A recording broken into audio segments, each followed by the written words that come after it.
नेताओं के अंदर भी खलबली मची हुई दिखाई दे रही है। लेकिन इन सब के बीच में महाराष्ट्र से इस वक्त एक बहुत बड़ी खबर आ रही है अमलेंदु जी। जिस तरह से वहां पर मंत्री हैं महाराष्ट्र में रक्षा खड़से, उन केंद्रीय मंत्री हैं और उनसे जुड़ा एक बहुत बड़ा घटना हुई है और उस पर एक बड़ा अपडेट आ रहा है। क्या कुछ अपडेट है आपके पास अमलेंदु जी? अंशिता, ये जो रक्षा खड़से हैं उनकी बेटी जो है वो अपनी सहेलियों के साथ एक कार्यक्रम में गई थी और वहाँ उनके साथ कुछ लोगों ने बदसलूकी की। महाशिवरात्रि मेले में गई थी वो, और वहाँ कुछ लोगों ने उनको परेशान किया, उनके गाइड के साथ भी बदसलूकी की।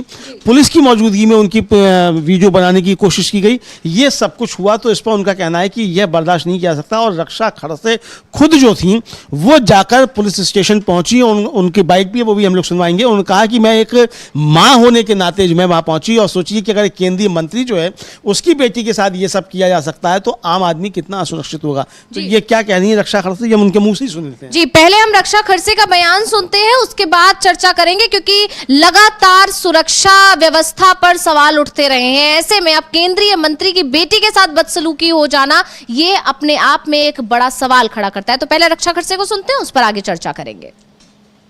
मैं एक मंत्री के तौर पे नहीं तो एक माँ के तौर पे आज मैं पुलिस स्टेशन में गई थी, क्योंकि परसों रात को जो मेरी बेटी के साथ और उसके सहेली के साथ जो घटना वहाँ पे घड़ी वो अतिशय निंदनीय है।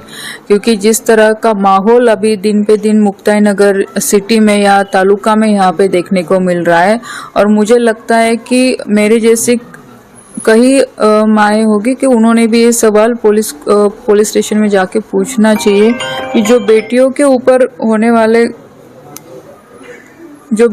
ऊपर जो तकलीफें हो रही है तो उसके बारे में पुलिस स्टेशन में भी कंप्लेंट देना ज़रूरी है। परसों यहाँ पे हर साल की तरह संत मुक्ताई का मंदिर है और यहाँ पे बड़ी यात्रा होती है महाशिवरात्रि के निमित्त में। तो परसों मेरी बेटी और उसकी सहेलियों के साथ वहाँ पे उस मेले में गई और वहाँ पे कुछ लड़कों ने उनके साथ छेड़छाड़ी की, और उसके साथ ही जो मेरा घर वाला गार्ड है, जो पुलिस गार्ड था, वो भी उनके साथ था। उन लोगों ने, उस लड़कों ने उनके साथ भी बदतमीजी की। और मुझे लगता है कि ये कहीं तो भी बहुत सीरियसली मामला है कि अगर पुलिस गार्ड रहने के बावजूद भी अगर ये लोगों की इतनी हिम्मत बढ़ती होगी और ये लड़कियों के वो वीडियो निकाल रहे, उनके पीछे पीछे उनको फॉलो कर रहे, तो इस तरह से गलत है। इसलिए मैं आज पुलिस स्टेशन में जाके उनके बारे में FRI मैंने करवाया। इसमें पुलिस गार्ड की कॉलर भी पकड़ी गई इस तरह से, या लड़कियों का वीडियो शूटिंग भी किया गया, ऐसा भी कुछ मामला सामने आया है? तो वही कंप्लेंट थी कि इसमें लड़कियों का वीडियो उन्होंने किया। जब पुलिस गार्ड ने पूछा कि आपने क्या वीडियो निकाला, तो उन लड़कों ने, सभी 30-40 लड़के वहाँ पे जमा हो गए, वहाँ पे इकट्ठे हो गए और वो पुलिस के साथ बदतमीजी करने लगे। तब जाके ये मामला आगे आया। और मेरा सवाल सिर्फ एक ही है कि अगर इस तरह से इन लोगों की जो भी टोली है, अगर इनकी हिम्मत इस तरह से बढ़ रही तो कल किसी के भी घर में जाके कुछ भी कर सकते। इसलिए पुलिस प्रशासन ने भी इनके ऊपर सख्त कार्रवाई करने के आदेश मैंने आज दिए कि इनके ऊपर कार्रवाई होनी चाहिए और ऐसे प्रवृत्ति वाले लोगों के ऊपर ठोस कार्रवाई होके इनको जेल में भेजना चाहिए। इनमें से कुछ जो है गुनहगार है, ऐसा कुछ मामला सामने आया है? वो मुझे पुलिस स्टेशन में आज जाने के बाद पता चला कि जिन लड़कों के इसमें नाम आए उनके ऊपर ऑलरेडी पहले से भी कई प्रकार के अलग अलग प्रकार के चार्जेस इनके ऊपर है। इसके पीछे किसी का हाथ है, उनको किसी का सपोर्ट मिल रहा है राजकीय? मुझे लगता है कि सपोर्ट डेफिनेटली किसी न किसी का होगा, लेकिन मैं उस चीज़ में ज़्यादा नहीं जाना चाहती क्योंकि मुझे इसमें पॉलिटिक्स नहीं लाना है। आज मेरे बेटी के साथ हुआ है, कल किसी के भी साथ हो सकता है, और आज सिर्फ मेरे बेटी का अकेली का सवाल नहीं है। ऐसी कई लड़कियां हैं कि जिनके साथ ये होते वक्त दिखता है, लेकिन उनके माँ बाप या वो खुद पुलिस स्टेशन तक नहीं जा पाते। इसलिए आज मैं खुद होके गई कि एक अगर ऐसी घटनाएं घट रही है जो छोटी हमें दिखती है या छोटी हमें लगती है, लेकिन हमें इससे निगलेक्ट ना करे। माँ बाप की भी जिम्मेदारी है, बेटी की भी जिम्मेदारी कि घर पे इससे बताए और तुरंत पुलिस स्टेशन में भी इसके बारे में खबर देनी चाहिए।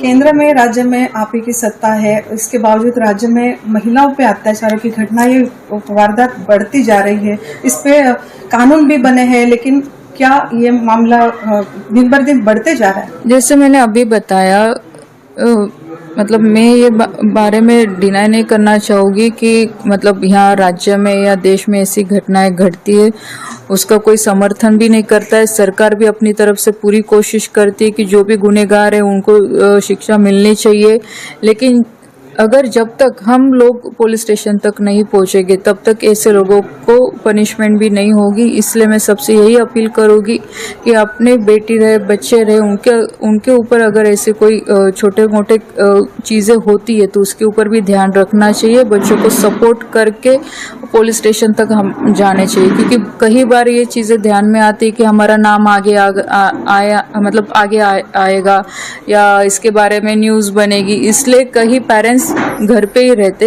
इसके बारे में खुल के बात नहीं करते, लेकिन खुल के बात होनी चाहिए और पुलिस स्टेशन तक ये सब मैटर जाने चाहिए, तभी जाके पुलिस भी इसके ऊपर कुछ ना कुछ एक्शन ले सकती है। क्योंकि ये पुलिस स्टेशन तक ये मैटर जाते नहीं और इसीलिए इन लोगों की इतनी हिम्मत बढ़ती है और ऐसे में धीरे धीरे ये मैटर बड़ा होता है, तब जाके बात पुलिस स्टेशन। तो अभी हम सुन रहे थे केंद्रीय मंत्री हैं, उन्होंने खुलकर इस मुद्दे पर चर्चा की है कि कैसे एक केंद्रीय मंत्री की बेटी अगर सुरक्षित नहीं है तो आम बेटियों की सुरक्षा की क्या गारंटी है, कोई भी कभी भी घर में जाकर घुस सकता है। अब यहाँ बड़ी बात यह कि महाराष्ट्र सरकार देवेंद्र फडणवीस खुद एक बार फिर घिर गए, क्योंकि गृह मंत्रालय तो उन्हीं के पास है, गृह मंत्रालय उन्हीं के पास है और गृह मंत्रालय उन्होंने दिया नहीं, एकनाथ शिंदे मांगते रहे। इसको लेकर सवाल उठे, पहले भी गृह मंत्रालय उनके पास था और ये रक्षा मंत्री है, ये साफ कहती उसने जा रही है कि किसी ना किसी का संरक्षण जरूर है, वरना ये चीजें नहीं होती हैं। हालांकि वो सरकार को जब इनसे कठिन सवाल पूछा गया तो बचाने की तरीके से कोशिश करती हैं, लेकिन उसके बाद भी वो ये रोक नहीं पाती हैं अपने को कि हाँ किसी ना किसी का संरक्षण प्राप्त है, और सरकारी संरक्षण जब तक नहीं होता है तब तक ऐसा नहीं होता। फिर वो खुद सवाल कर रही हैं कि अगर मेरी बेटी के साथ ऐसा हो सकता है तो आम लड़कियां जो हैं उनके साथ क्या होता होगा, ये सवाल वो खुद उठा रही हैं। जो केंद्रीय रक्षा मंत्री हैं, मोदी जी की मंत्री हैं, उन मोदी जी की मंत्री के बेटे के साथ जो ट्रिपल इंजन की सरकार है महाराष्ट्र, वहाँ जो है ये घटना होती है। अंशिता, बड़ी बात यहाँ पर यह भी अमलेंदु जी कि जैसे लगातार हम देख रहे हैं कि अगर आपको याद होगा दशहरा का कार्यक्रम चल रहा था, उस वक्त बाबा सिद्दीकी वाली जो घटना हुई, ठीक है, उसके बाद अभी ये महाराष्ट्र में शिवरात्रि के कार्यक्रम के दौरान ये हुआ। यानी अगर कोई उत्सव है उस दौरान तो पहले ही पुलिस और सुरक्षा व्यवस्था और मजबूत होती है। मजबूत होने यहाँ तो बल्कि उनका जो सुरक्षा गार्ड है उसके साथ बदतमीजी हुई है, जो पुलिस की वर्दी में था। यानी आप समझिए कि अपराधियों का कितना हौसला बढ़ा हुआ है कि जिस व्यक्ति के साथ पुलिस का गार्ड है, इसका मतलब कोई वो वीवीआईपी है जिसके साथ पुलिस का गार्ड है, और उसके साथ आप बदतमीजी कर रहे हैं, और पुलिस जहां हस्तक्षेप करती है तो आप पुलिस के साथ बदतमीजी कर रहे हैं। तो कितना मन बढ़ा हुआ, और ये मन अंशतः तभी बढ़ता है अपराधियों का जब सत्ता का उनको संरक्षण प्राप्त होता है। ये निश्चित तौर पर सही बात है जी, बिल्कुल दबी जुबान पे, जैसे कि हम सुन भी रहे थे अभी रक्षा खड़से को, उन्होंने भी ये बात कही कि संरक्षण तो जरूर प्राप्त है, लेकिन मैं इस पर कोई राजनीति नहीं करना चाहती। बहुत बचते बचाते हुए उन्होंने अपनी बात कह दी। और आपके पास क्या अपडेट है अविनाश जी? आप कुछ बड़ी जानकारी लेकर आए हैं इस मामले से जुड़ी, क्या अपडेट है? हाँ, जो रक्षा खड़से ने बोला है कि जो अपराधी हैं उनका कहीं ना कहीं किसी न किसी का संरक्षण मिला हुआ है, उनकी बात बिल्कुल सही है। और आमतौर पर जो इस तरीके के जो लोग असामाजिक तत्व होते हैं वो सत्ता के संरक्षण में ही पलते बढ़ते हैं। और जो बात रक्षा खड़से ने कही है वो बिल्कुल सच इसलिए साबित हो रही है क्योंकि जो उनकी प्रोफाइल निकलकर सामने आई है, 7 लोगों के खिलाफ एफआईआर दर्ज की गई है, उसमें से जो 5 लोगों के नाम निकलकर सामने आए हैं वो सारे के सारे शिंदे की जो शिवसेना है उससे जुड़े हुए लोग हैं। यानी जो पार्टी बीजेपी के साथ मिलकर सरकार चला रही है उसी से जुड़े हुए लोग इस तरीके की घटना को अंजाम दे रहे हैं। तो और इसीलिए रक्षा खड़से बोल तो रही हैं, लेकिन जब क्योंकि उनके पास में भी वो नाम आ चुके होंगे कि ये भाई कि जो वीडियो सारे सब चीजें एक तरीके से सर्कुलेट हो ही रही हैं। ये बड़ी जानकारी आप दे रहे हैं, मतलब यहाँ पर पहले ही शिंदे और फडणवीस के बीच में चीजें ठीक नहीं चल रही हैं, और उसमें ये खबर आना कि केंद्रीय मंत्री की बेटी के साथ जो छेड़छाड़ की जो वारदात की गई है, छेड़छाड़ की, वो शिंदे के ही लोगों ने की है। यानी अगर रक्षा खड़से ये बात कह रही है कि कोई बड़ा समर्थन प्राप्त है तो कहीं ना कहीं उनका इशारा एकनाथ शिंदे की तरफ है। अब इसको लेकर क्या हो सकता है? नहीं, उनका सारा शिंदे की तरफ तो एक तरीके से नहीं है, लेकिन क्योंकि अब जाहिर सी बात है कि एफआईआर उन्होंने अब खुद दर्ज कराई है और उनकी बेटी के साथ छेड़छाड़ हुई है, तो इस घटना को वो भूल तो सकती नहीं है। और क्योंकि जो उन्होंने बोला है कि सत्ता का संरक्षण मिला हुआ है, वो बात एकदम सही है। क्योंकि जो आरोपी बनाए गए हैं उसमें एक अनिकेत हैं, जो रावेर जो जगह पे है उसके जो जिलाध्यक्ष हैं छोटू भाई, उनके भतीजे हैं। वो सिर्फ छोटू भाई जो हैं वो रावेर शिंदे गुट के जिलाध्यक्ष हैं। और अनिकेत को जो वहाँ सिंधे के जो विधायक हैं चंद्रकांत पाटिल, उनका बहुत ही करीबी कहा जाता है। तो जाहिर सी बात है कि इस तरीके के लोगों को पुलिस का जिस तरीके से पुलिस के साथ उन्होंने बदसलूकी की, उन्हें पुलिस का कोई डर ही नहीं था। उन्हें पता था कि भाई पुलिस हमारा कुछ भी नहीं कर पाएगी। और दूसरे जो गिरफ्तार किए गए हैं पीयूष मोरे, ये सिंधे गुट के पूर्व नगर सेवक रह चुके हैं। उसके बाद सचिन पालवे हैं, वो सिंधे गुट के चिकित्सा सहायता प्रकोष्ठ है उसके मुक्ताई नगर प्रमुख हैं। जो चिकित्सा प्रकोष्ठ है उसको लेकर तो अभी विवाद चल ही रहा है कि क्योंकि वो सीएम के निगरानी में काम करता है, लेकिन डिप्टी सीएम जो एकनाथ शिंदे हैं उन्होंने भी अपना एक सहायता प्रकोष्ठ बना लिया था। तो इसी तरीके से बाकी के भी जो आरोपी हैं उनके रिश्तेदार या तो वो खुद ही सिंधे की शिवसेना के पदाधिकारी हैं या उनके रिश्तेदार सिंधे की शिवसेना के पदाधिकारी हैं। तो अब बाकी के जो 2 लोग आइडेंटिफाई अभी तक नहीं हो पाए हैं, उनके बारे में कहा जा रहा है कि ये भी सिंधे की शिवसेना से जुड़े हुए लोग ही निकलेंगे।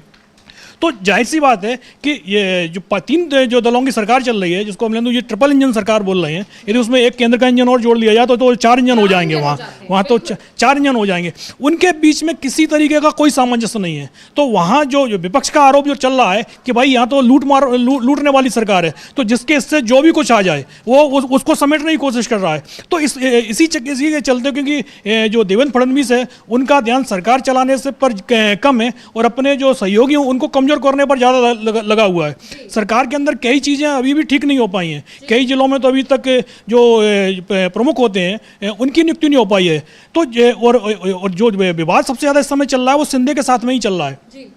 लगातार जिस तरीके की घटना हो रही है और सरकार बचाने की कोशिश ज़्यादा हो रही है, लेकिन जो कानून व्यवस्था स्थिति जो है जिसको संभालने की जिम्मेदारी गृह मंत्रालय पर होती है, और गृह मंत्रालय तो लंबे समय से जो देवेंद्र फडणवीस ही संभाल रहे हैं। यदि 2.5 साल का कार्यकाल यदि उद्धव ठाकरे का हटा दिया जाए तो पिछले 10 साल से महाराष्ट्र के गृह मंत्री देवेंद्र फडणवीस ही बने हुए हैं। और उसके बाद इस तरीके की घटना यदि हो रही हैं और सीएम का जो बयान आ रहा है वो भी मतलब एक तरीके से कि भाई सख्त कार्रवाई की जाएगी, एकनाथ शिंदे की तरफ से तो अभी तक कोई बयान आया ही नहीं है, क्योंकि आरोपी सारे के सारे उन्हीं की पार्टी के हैं। इससे पहले चुनाव से पहले जो घटना हुई थी उस समय तो बीजेपी के विधायक ने सिंधे गुट के जो नेता में ही गोली मार दी थी। तो जाहिर सी बात है पार्टी में गठबंधन तो हो गया है, लेकिन कार्यकर्ताओं के बीच में अभी तक सामंजस्य नहीं बन पाया है।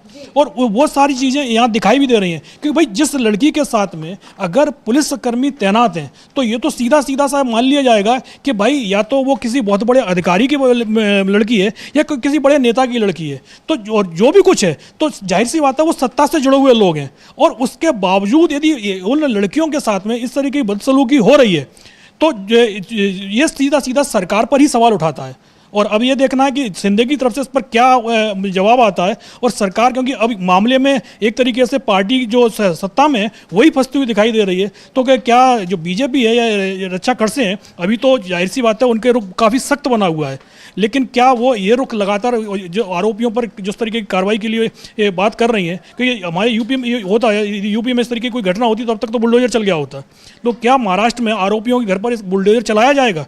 तो ये सवाल कई उठ रहे हैं इस समय। जी बिल्कुल, यहाँ पर रक्षा खड़से ने अपनी ही सरकार पर दबी जुबान पर सवाल खड़े कर दिए, क्योंकि उनसे एक सवाल भी पूछा गया था अमलेंदु जी कि आपकी ही सरकार है केंद्र में भी, आपकी ही सरकार है महाराष्ट्र में भी, और उसमें ऐसी घटनाएं बढ़ रही हैं। तो उन्होंने कहा कि बिल्कुल मैं इस बात से डिनाई नहीं करूंगी कि इस तरह की घटनाएं जोर पकड़ रही हैं और ये बेहद गंभीर विषय है, चिंता का विषय है। तो यहाँ पर अब बड़ी बात, जैसे कि अमलेंदु जी और आप दोनों ही, अविनाश जी, आप दोनों ने ही जिस तरह से बात की और ये बताया कि एकनाथ शिंदे यहां पर घिरते हुए दिखाई दे रहे हैं। अब फडणवीस और शिंदे के बीच जो रार मची हुई है, क्या फडणवीस इस मामले को शिंदे के खिलाफ भुनाने की कोशिश करेंगे? यह भी एक बड़ा सवाल यहां पर खड़ा होता दिखाई दे रहा है कि क्या फडणवीस को एक बड़ा मौका मिल जाएगा, या अब मतलब एक कह सकते हैं कि अपनी पर्सनल जो उनकी ग्रजेस हैं उसको भुनाने की कोशिश करेंगे, या फिर सिर्फ इस सोच के साथ काम करेगी सरकार की एक बेटी का मसला है, बेटियों की सुरक्षा का मसला है। तो यहां पे एक बड़ी चीज ये भी देखने को मिलेगी। लेकिन इससे पहले हम रोहित पवार का वो बयान सुन लेते हैं जो इस पूरे घटनाक्रम के बाद सामने आया और कैसे उन्होंने हमला बोला है। इस तरह से रक्षा खड़से की लड़की के साथ हुआ, क्या कहना चाहिए? देखो, देश के जो मंत्री है उनकी बेटी अगर महाराष्ट्र में सेफ नहीं है तो जो कॉमन मैन है उनकी बेटियां कैसे सेफ रहेंगी? और कल अगर आप स्टेटमेंट देखो तो उनका स्टेटमेंट भी, मतलब मंत्री का स्टेटमेंट भी वही था कि अगर मेरी बच्ची, मतलब मैं मंत्री हूँ और देश की मंत्री हूँ और मेरी बच्ची अगर सेफ नहीं है तो महाराष्ट्र में जो और लड़कियां हैं वो कैसे सेफ रहेगी, ये उनका खुद का स्टेटमेंट है। ये स्टेटमेंट बहुत डेंजरस है। और ये जो चीज महाराष्ट्र में हो रही है, जैसे रेप हो रहे हैं, मतलब अगर पूना की बात करें एक डिस्ट्रिक्ट में, अगर आप देखो तो 126 दिन में 50 रेप वहां पे हुए हैं और बहुत सारे पॉस्को के केसेस वहां पे हुए हैं। मतलब ये डिस्ट्रिक्ट की बात है। महाराष्ट्र की अगर बात करें तो ये जो आंकड़ा है बहुत ज्यादा तरीके से बढ़ा है कुछ सालों से। सर, सैदी चीफ के ऊपर कोर्ट ने कहा है एफआईआर दर्ज की जाए माधवीपुरी बुच के ऊपर। ये मामला सामने आया, कल क्या कहना चाहते हैं? नहीं, अभी देखो सुप्रीम कोर्ट ने वहां पे अगर बताया हो तो वो तो करना पड़ेगा और सिर्फ एफआईआर करके रुकने की जरूरत नहीं। डिटेल में जाके क्या एग्जैक्टली हुआ था, कैसे हुआ था, क्योंकि वो जो पद है सेबी, एक तो वो इंडिविजुअल बॉडी है, मैं खुद का उनका कॉन्स्टिट्यूशन है।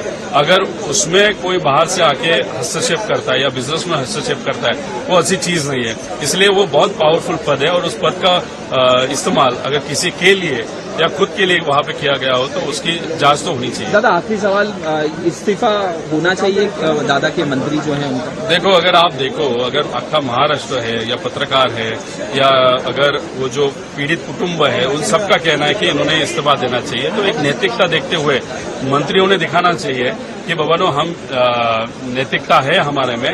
जब तक इंक्वायरी नहीं होता तब तक हम वहां पे राजीनामा देते हैं या वहां इस्तीफा देते हैं, लेकिन वैसे कुछ होते हुए देख नहीं सकती। 2 मंत्री है और बहुत सारे मंत्री है जिसपे अभी एलिगेशन होने वाला है। अभी उसके बाद सरकार ने कुछ तो दिखाना चाहिए कि हम नैतिकता समझने वाले और जानने वाले लोग हैं। और लेकिन आज हमारी अपेक्षा है कि 2 जो नेता है, जो मंत्री है, उनका आज इस्तीफा लिया जाएगा। अभी हम सुन रहे थे रोहित पवार को, और जो कि एनसीपी शरद गुट के विधायक हैं, और इन्होंने भी वही बात दोहराई है जो रक्षा खड़से ने कही कि जब जिस तरह से वो कहते हुए उनको हमने सुना था अभी बयान, उन्होंने कहा कि जब केंद्रीय मंत्री की बेटी सुरक्षित नहीं है तो आम बेटियों की सुरक्षा की क्या गारंटी है। ये सारी चीजें मतलब एक बड़ा घटनाक्रम बन गया है और ये बड़ी घटना ये बीजेपी सरकार के लिए, एनडीए सरकार के लिए एक बड़ी मुश्किल खड़ी कर सकती है। क्या कहेंगे अमलेंदु? बिल्कुल, ये पूरा सवाल जो है अंशिता, ये डबल इंजन की सरकारें जो जगह जगह कही जाती हैं और प्रधानमंत्री जिस तरीके के दावे करते हैं उन पर सवाल उठाती हैं। खुद रक्षा मंत्री, रक्षा खड़से जो केंद्रीय मंत्री हैं, मोदी जी की मंत्री हैं, वो खुद सवाल उठा रही हैं कि देश में ये सवाल बढ़ रहा है, महाराष्ट्र में भी बढ़ रहा है, इस तरह की घटनाएं बढ़ रही हैं। और मतलब यहाँ वो एक महिला होने के नाते जो है वो उनका जाग गया कि महिलाओं पर किस तरीके से अत्याचार बढ़ रहे हैं डबल इंजन की सरकारों में। ये साफ तौर पर समझा सकता है। तो ये महाराष्ट्र